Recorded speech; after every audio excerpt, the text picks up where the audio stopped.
So let's talk about something that's a huge deal. On September 4th, 2025, the government of Nepal did something pretty dramatic. It ordered a total nationwide block of 26 of the world's biggest social media platforms. I mean, we're talking Facebook, YouTube, Instagram, X, poof, just gone. This wasn't some technical error, it was a deliberate government act, and honestly, it's a perfect window into this growing global tug of war over who really controls our digital world. Just take a second and really think about that. What if you woke up tomorrow and your main way of getting news, of talking to your family, of running your small business, of just connecting with your friends was just switched off? How would that change your life, your job, your ability to have a voice?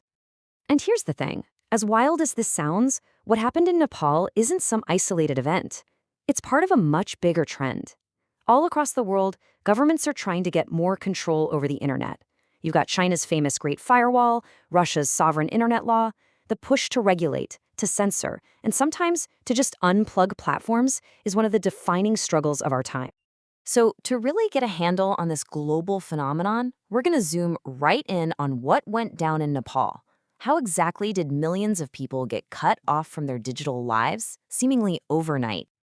Well, it wasn't a snap decision. This was a slow burn that started all the way back in 2023 with some new government rules.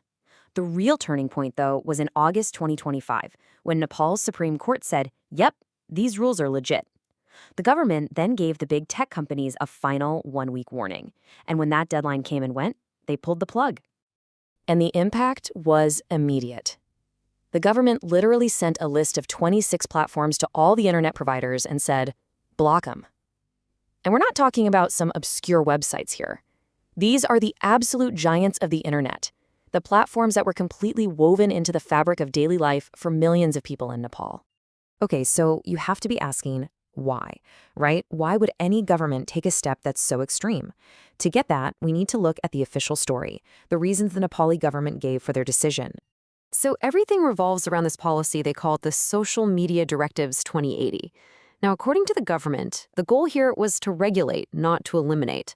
They said these rules were all about fighting real online problems, things like cybercrime, the crazy spread of fake news, and hate speech that could stir up trouble. And on paper, what they were asking for seems pretty straightforward. They wanted 3 things. 1, officially register your company in Nepal. 2, have a local office or at least a person in the country that the government can actually talk to. And 3, set up a real system for handling complaints from users and requests from the government. From their point of view, this was all about basic accountability. And you can really hear their perspective in this quote from the communications minister. He's essentially saying, look, we tried playing nice. We gave them tons of time. We asked them over and over, and they just blew us off. In their eyes, the tech giants forced their hand, and the shutdown was the only option left.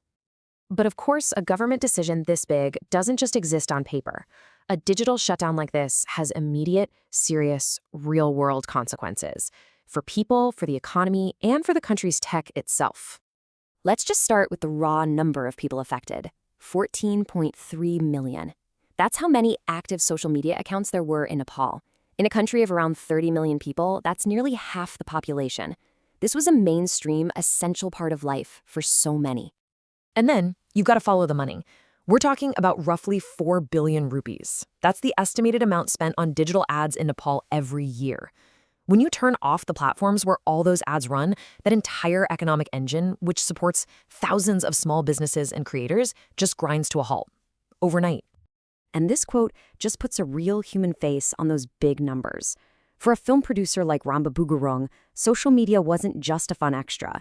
It was the most affordable and effective way to find his audience. Without it, entire industries, from movies to local shops, are just left completely stranded. You see, it creates this huge cascade of problems. Economically, businesses lose their main marketing tool, and big plans for foreign tech investment are basically frozen.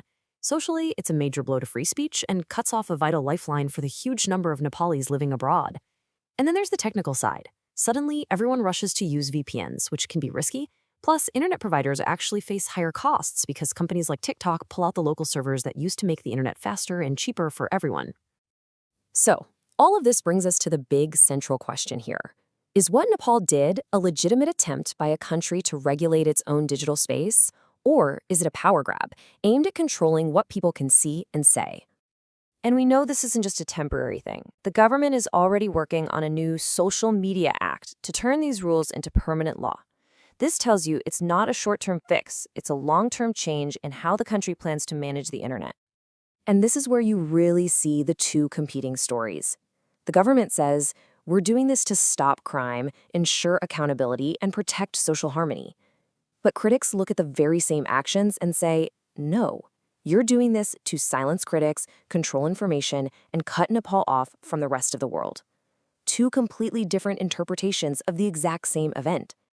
And remember, while a total ban like Nepal's is extreme, the core issue is global. So many democracies are trying to figure this out. India requires local officers. Germany issues massive fines. Australia has its Online Safety Act. The point is, nearly every country is debating how to handle these powerful platforms, even if they're choosing very different paths. For groups that defend press freedom, though, Nepal's ban isn't just another regulation. It crosses a very dangerous line. Organizations like the Nepal Federation of Journalists are calling it a direct attack on democracy itself.